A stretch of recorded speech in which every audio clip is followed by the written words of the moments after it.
From the moment we open our eyes, we are meaning-seeking creatures, looking for what matters, though we carry what matters deep within us.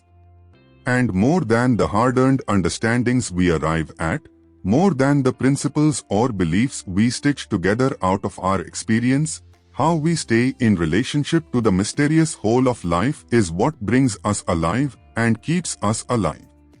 Everyone knows firsthand that life is messy and painful, beautiful and unpredictable. The endless practice is keeping our heart open to the whole of it.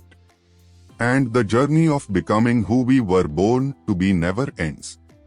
It's limitless, eternal. We don't arrive, we grow. I believe and give my heart to the notion that spirituality is listening for and living into the soul's place on earth. A life of spirit, regardless of the path we choose, begins with a person's acceptance that they are part of something larger than themselves. The want to know who we really are and to know the truth of our existence and our connection to a living universe is, to me, the fundamental life-giving question that the heart commits to once opened by love or suffering. How we are led and pushed to our true nature is what spirituality and personal growth are all about.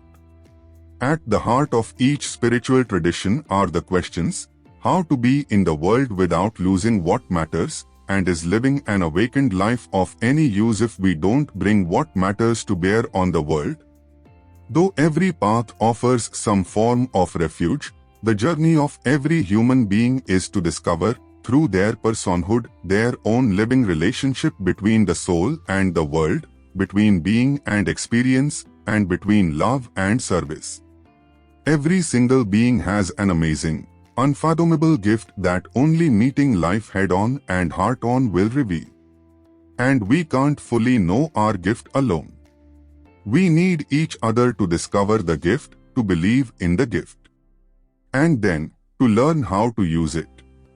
The challenge for each of us is not to discount our gift because of the indifference of others, and not to abdicate our gift because of the various weights we are forced to carry.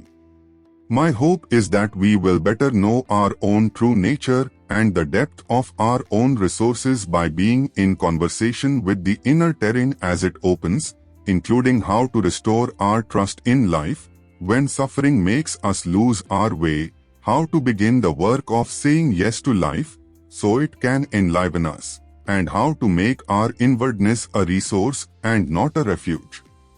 There is always a practice before the practice, a sitting before the incomprehensible long enough to feel and sometimes understand the mystery each instrument and craft is designed to invoke. In Japan, before an apprentice can clay up his hands and work the wheel, he must watch the master potter for years. In Hawaii, before a young man can ever touch a boat, he must sit on the cliff of his ancestors and simply watch the sea. In Africa, before the children are allowed to drum, they must rub the length of skin stretched over wood and dream of the animal whose heart will guide their hands. In Vienna, the prodigy must visit the piano maker before ever fingering a scale to see how the keys are carved and put into place. And in Switzerland, legend has it that before the master watchmaker can couple his tiny gears, he must sit long enough to feel the passage of time. Starting this way enables a love of the process that is life-giving.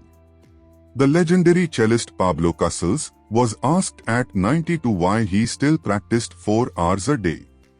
He smiled and replied, "Because I believe I'm making progress." It is this sort of deep progress that saves us.